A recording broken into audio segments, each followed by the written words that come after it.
اعوذ باللہ من الشیطان الرجیم بسم اللہ الرحمن الرحیم فہل عصیتم ان تولیتم ان تفسدوا فی الارض وتقطعوا ارحامکم اولئک الذین لعنہم اللہ فاصمہم وَأَعْمَى أَبْصَارَهُمْ أَفَلَا يَتَدَبَّرُونَ الْقُرْآنَ أَمْ عَلَىٰ قُلُوبٍ أَقْفَالُهَا صدق اللہ العظیم۔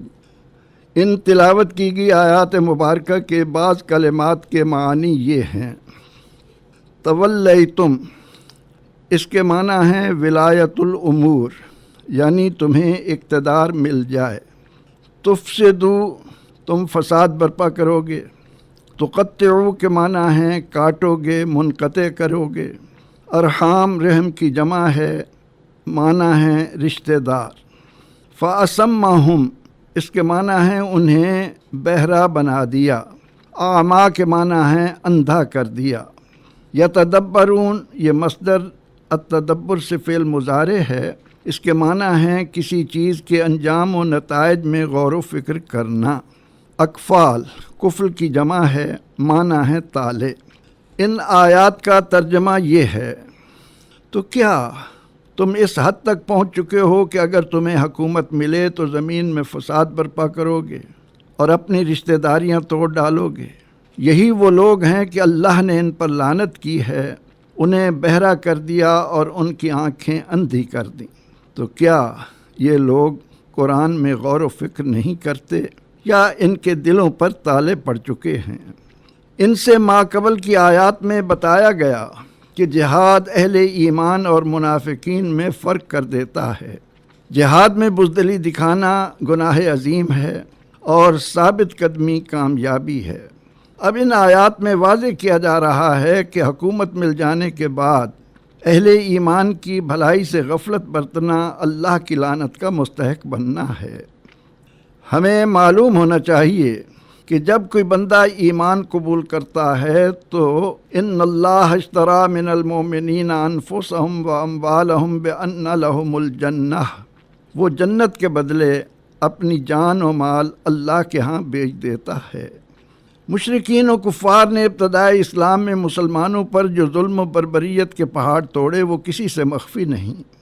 جب مسلمانوں کو ہجرت کے بعد مدینہ منورہ میں اسلامی تعلیمات کی بدولت اپنی معاشرت و معیشت، اخلاق و معاملات اور حقوق و فرائض جاننے کے مواقع میسر آنا شروع ہوئے تو مشرکین اسے گوارا نہ کر سکے اور مدینہ پر چڑھ دوڑے۔ مسلمانوں کے لیے جیو اور جینے دو کا حق چھیننے کے لیے ان پر چڑھائیاں کرنے لگے۔ اس پر اللہ تعالی نے اہل ایمان کو حکم دیا، وَقَاتِلُوا الَّذِينَ يُقَاتِلُونَكُمْ، جو تم سے جنگ کرتے ہیں تم بھی ان سے جنگ کرو۔ جہاد کا حکم آنے کے بعد اہل ایمان اسلام کی سربلندی کے لیے جس شان، جس عظمت اور جس وقار و ہمت کے ساتھ میدان میں اترے وہ ہماری تاریخ کا ایک سنہری اور تابناک باب ہے۔ یوں معلوم ہوتا ہے کہ اللہ کی راہ میں سر کٹانا اور مستانہ وار یہ نعرہ لگانا کہ فزت برب کعبہ، رب کعبہ کی قسم، اسلام کی سربلندی کے لیے جان کا نذرانہ پیش کرنا دنیا و عقبہ کو سنوار لینا ہے۔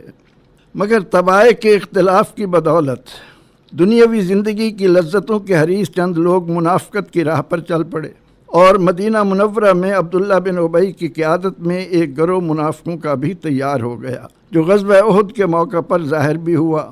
قرآن حکیم میں متعدد مقامات پر ان کے متعلق احوال بیان کیے گئے ہیں۔ ان آیات مبارکہ میں انہی منافقین کے متعلق فرمایا جا رہا ہے کہ ان لوگوں نے سچے اور مخلص اہل ایمان کے دلوں میں جہاد سے متعلق طرح طرح کے شکوک و شبہات اور وسوسے پیدا کرنے شروع کر دیے ہیں۔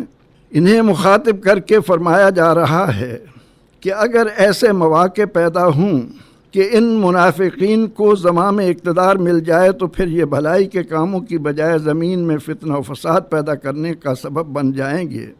ان کی زندگیوں کا مقصد چونکہ قل متاع الدنیا قلیل کے مطابق زندگی کی لذتوں کا حصول ہوا کرتا ہے، اس لیے یہ حلال و حرام اور جائز و ناجائز کی تمیز سے بے نیاز ہو کر خود غرضی اور مفاد پرستی کے بھنور میں دھنستے چلے جاتے ہیں۔ عدل و انصاف، سچائی، راست بازی، امانت داری اور اللہ کی رضا کا حصول ان سے کوسوں دور ہو جاتے ہیں۔ فرمایا جا رہا ہے کہ اے گروہ منافقین، اگر تمہیں حکومت مل جائے تو تم زمین پر فساد برپا کرو گے اور معاشرہ اسی اخلاق و معاشرت کی طرف پلٹ جائے گا جو زمانہ جاہلیت میں اپنی تباہی و بربادی دکھا رہا تھا۔ نہ معاشرتی امن تھا، نہ معاشی مساوات، روحانی بالیدگی تھی، نہ انسانی وقار۔ بت پرستی اور بد اخلاقی کی بدولت ہر طرف حیوانیت دندنا رہی تھی۔ عورتوں کو بدتر مخلوق جاننا، بیٹیوں کو زندہ درگور کرنا، چھینا جھپٹی سے جائیدادیں بنانا، رشتے ناطے توڑنا معمول سمجھے جا رہے تھے۔ اسلام کی تو برکات ہی یہ ہیں کہ وہ انسانی اقدار کا بول بالا کرتا اور حیوانیت و انسانیت میں تمیز پیدا کرتا ہے۔ زمین کو ظلم و فساد سے پاک کر کے رشتہ داریوں کے تعلقات کو جوڑ کر معاشرے کو استحکام اور پاکیزگی کی طرف لاتا ہے۔ یاد رہے کہ ان آیات نے جہاں فساد فی الارض اور رشتوں کے تعلق کو نہ پہچاننا منافقوں کا عمل بتایا ہے، اسی طرح زمین کو عدل و انصاف، امانت و صداقت کا گہوارہ بنانا ایمان کی پہچان ہے۔ عادل و منصف لوگ قیامت میں عرش الہی کے سائے میں ہوں گے اور صلہ رحمی کرنے والے دنیا و آخرت میں خیر سے نوازے جائیں گے۔ رسول اللہ صلی اللہ علیہ وسلم کا فرمان ہے کہ رحم یعنی رشتہ عرش کے ساتھ معلق ہے۔ وہ کہتا رہتا ہے کہ جس نے مجھے جوڑا اللہ اسے جوڑے، اور جس نے مجھے منقطع کیا اللہ اسے منقطع کرے۔ اسلام کی واضح تعلیمات ہیں کہ جسے درازی عمر اور رزق کی فراخی کی تمنا ہو وہ صلہ رحمی کرے۔ فرمایا کہ منافقت کی راہ پر چلنے والے اللہ کی رحمت سے دور کر دیے جاتے ہیں، ان کی سوچنے سمجھنے کی صلاحیتیں سلب ہو جاتی ہیں، یہ بہرے اور اندھوں کی معنی زندگی بسر کیا کرتے ہیں۔ کتنی سخت وعید ہے کہ یہ وہ لوگ ہیں اللہ نے ان پر لعنت کی ہے اور انہیں بہرا بنا دیا ہے اور ان کی آنکھوں پر پردے ڈال دیے گئے ہیں۔ یاد رہے صرف جہاد میں بزدلی دکھانا اور پست ہمت ہو جانا ہی منافقت نہیں، اللہ کے رسول علیہ السلام نے جھوٹ بولنے، وعدہ خلافی کرنے اور امانت میں خیانت کو منافقت کی علامات قرار دیا ہے۔ اور منافقوں کے متعلق رب کریم و عظیم کا فیصلہ یہ ہے کہ ان المنافقین فی الدرک الاسفل من النار، قیامت میں منافقین جہنم کے سب سے نچلے درجے میں ڈال دیے جائیں گے۔ ارشاد ہوا کہ آخر یہ لوگ، یہ اولاد آدم قرآن حکیم میں غور و فکر سے کیوں دور ہیں؟ کیا ان کے دلوں پر تالے پڑ چکے ہیں؟ اللہ اکبر! کیا تڑپا دینے والی صدائے دل نواز ہے کہ لوگوں پر اللہ کا یہ کرم ہوا ہو کہ اس نے اپنے فضل و کرم کی بدولت انہیں دستور حیات کے طور پر اتنا بڑا انعام دیا ہو کہ وہ محفوظ ہو، ہر طرح کے شک و شبہ سے بالا ہو، کسی میں اس جیسے کلام کا مقابلہ کرنے کی ہمت نہ ہو، کسی بھی طرح باطل اس میں داخل ہی نہ ہو سکے، نہ کوئی اس میں تحریف کر سکے، جس کی ہر بات آخری اور اٹل ہو اور اتنا جامع کہ ہر چھوٹی بڑی خشک تر معلومات سے لبریز ہو، دنیا و آخرت کی فلاح و کامیابی کی ضمانت دیتا ہو، جس کی تلاوت میں بلا کی لذت ہو، ہر بیماری کی شفا کے نسخوں سے معمور ہو، انفرادی و اجتماعی زندگی کے تمام مسائل کا آسان، معتدل، سادہ اور نورانیت سے بھرا حل دیتا ہو، قوموں کے عروج و زوال کی داستانیں سناتا ہو، ترقی و کامیابی کی ضمانت کی حتمی دستاویز ہو، اس سے غفلت، اس سے دوری،